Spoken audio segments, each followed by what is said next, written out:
Good afternoon everyone, this is Ma'am Wena and welcome back to my channel. At sa mga oras na ito guys ay nagkukulutan nga po pala kami ni Ma'am Janet, ang aking co-teacher. Nandito nga po pala kami sa office dahil kami ay mag-aayos. Today is graduation day ng mga grade 6 students. Panoorin niyo po ang aking vlog hanggang dulo. Nandyan po ang aking mga co-teachers na kanya-kanyang nag-aayos ng kanilang sarili. Napag-usapan po kasi namin na magpapa-makeup kami. Pero nung nalaman namin ang price, ay namahalan po kami kaya kami na lang po ang mag-aayos ng aming sarili. Shoutout nga po pala kay Ma'am Janet na nag-ayos or nagkulot po ng aking buhok. Ang ganda po ng pagkakakulot niya sa akin. At syempre ako rin naman po ang nagkulot ng kanyang hair dahil siya po ay MC. Ang ganda po niya ni Ma'am Janet. Malak po kasi talaga naming dalawa na magpakulot kami ng hair, permanent na kulot. Pero sabi ko nga sa nauna kong vlog, hindi po ako tinanggap ng salon. Naka-4 na salon po ako dito sa Daet, pero tinanggihan po nila ako dahil mahirap daw po, hindi daw po pwedeng magkulot ng rebonded na buhok. 4 PM nga po pala ang start ng graduation, so 1:30 PM pa lang ay nagsisimula na po kaming mag-ayos ng sarili namin. So nagkulutan na po kami dyan ni Ma'am Janet. Alam nyo naman po na ang mga babae ay matagal talagang mag-ayos. Buti na lang po ay meron pang kulot si Ate Rena. Support nyo nga po pala ang kanyang channel sa YouTube, Ate Rena's Vlog. Pangalawang ate ko nga po pala yan, si Ate Rena. Kakauwi lang po nila galing sa Bataan. Kung makikita nyo naman po sa kanyang upload na may mga banding na po kami kasama po ang baby Ali. At sa wakas, tapos na po kaming magkulutan. So ngayon po, mag-start na po tayong mag-makeupan. Hindi naman po talaga ako marunong mag-makeup. Magrunong-runungan lang po tayo this time. Dahil ayaw bumayad ng 2,000 para magpa-makeup sa expert, ayan, magsarili po tayo. Syempre guys, nilinis ko muna po ang aking face dyan. Hindi ko lang po na-videohan.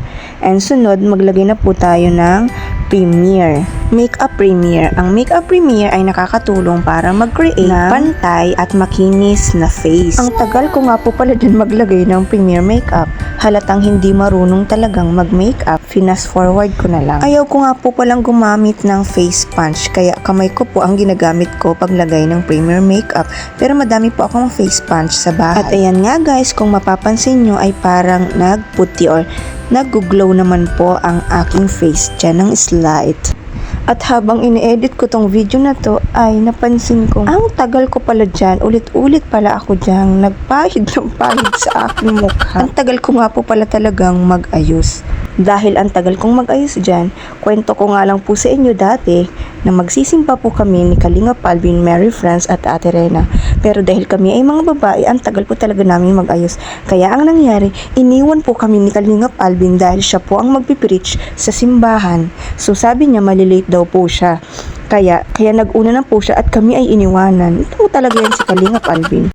And then, maglagay na po tayo ng hikaw. Salamat nga po pala sa aming butihing sponsor na sila Ate Lani and Kuya Rene na naging ninong and ninang po nila Disgay and Cedric.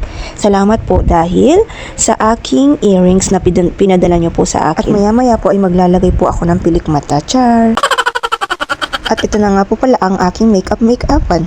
Mamaya na po pala ako maglalagay ng foundation sa aking face.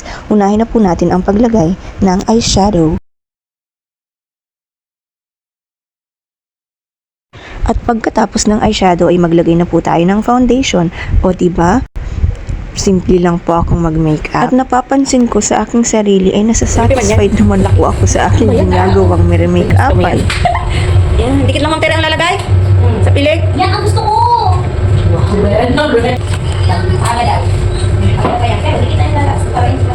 Ah, rin nga. Ano ba yan? Ano ba? Mascara? Ako na mascara. Ano akong bukay dito na yan sa balik.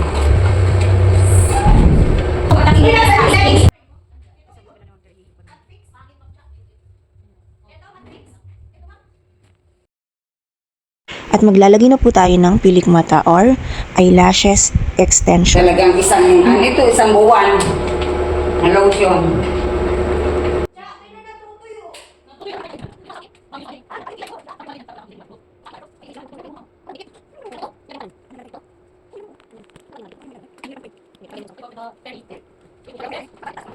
Yun na. May minibok mo madal. Alam ko siya ano na. Hindi naman mag-usap ko lang.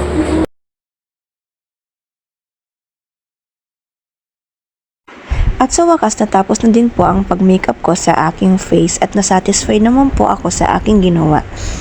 Charan! Shoutout nga po pala and thank you Ma'am Tere sa paglagay ng kwintas sa aking leeg. Maliit lang siya. Ay, maliit lang. Oo, yeah, ganyan. Choker? Ititiuko mo ako. Choker pala. Uy, mag-snack daw. Oh, hindi pa Pwede kita po na. mag-snack muna bago. Yan. Sige, last na yan. Yun na yan. Thank you. Sige. Ganyan na. Medyo kusog pa. Salit mo. Baba mo na lang dito. Uy, ma-picture mo na. Ay, ma-picture kita muna dyan sa loob. Magpapicture kayo.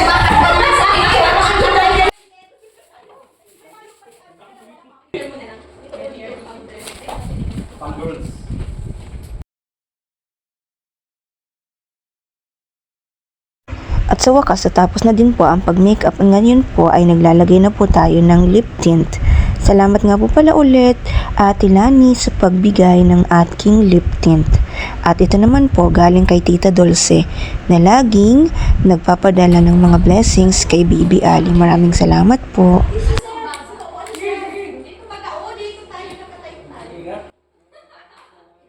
At syempre, para magmukhang bride ang mamwena nyo, ay naglagay po ako sa aking hair ng ganyan. At ito na po, mag-picture-picture na po kami. Sa cellphone mo?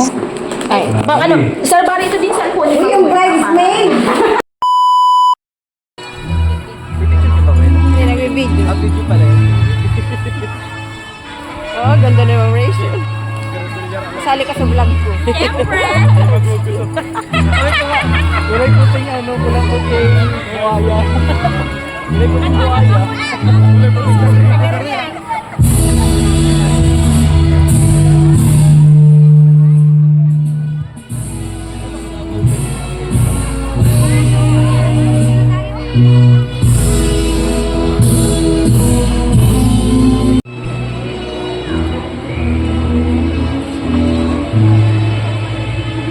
Kabila Christian S.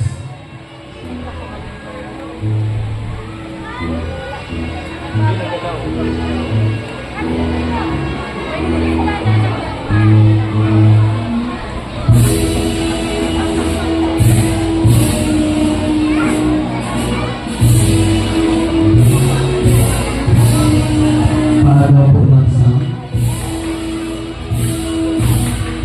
Kabila Las Corby Indigo S.